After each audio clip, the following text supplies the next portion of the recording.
এক সময়ের কথা, একটি ছোট গ্রামে এক দরিদ্র কাঠুরে থাকত। তার নাম ছিল হরি। হরি খুবই মেধাবী এবং পরিশ্রমী ছিল, কিন্তু তার ভাগ্য সব সময় খারাপ থাকত। প্রতিদিন সে জঙ্গলে গিয়ে কাঠ কাটত, আর সেই কাঠ বিক্রি করে যা আয় হতো তাতেই তার সংসার চালাত। হরির পরিবারে ছিল তার বৃদ্ধ মা এবং একটি ছোট বোন।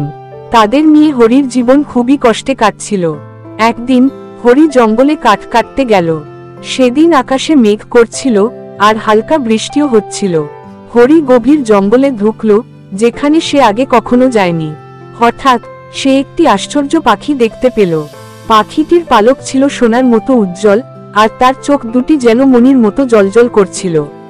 হঠাৎ পাখিটি হরির দিকে তাকিয়ে বলল, হরি, আমি সোনার পাখি। যদি তুমি আমাকে ধরতে পারো, তাহলে আমি তোমাকে সোনার ডিম দেব। কিন্তু মনে রেখো, লোভ করলে সব শেষ হয়ে যাবে।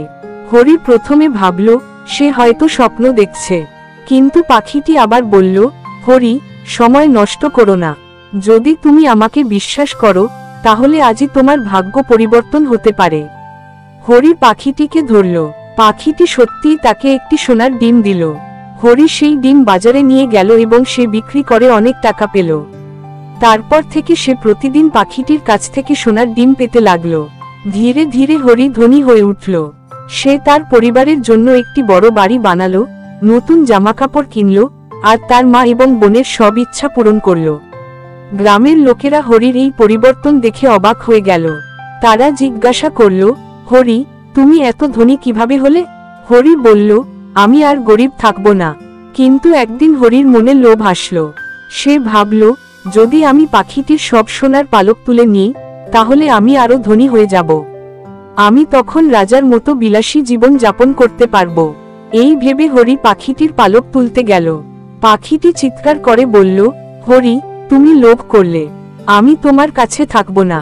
পাখিটি তার সমস্ত জাদুকরী শক্তি দিয়ে উড়ে গেল, আর হরির হাতে শুধু পালকের গুঁড়ো রইল। হরি আবার দরিদ্র হয়ে গেল। সে বুঝতে পারল যে লোভ করে সে সব হারিয়েছে। তার বাড়ি, সম্পদ সবই চলে গেল। হরি আবার আগের মতো গরিব হয়ে গেল। এই গল্পটির সাথে কোনো গল্পের সাদৃশ্য বা মিল থাকলে আপনারা কমেন্টে লিখে জানান।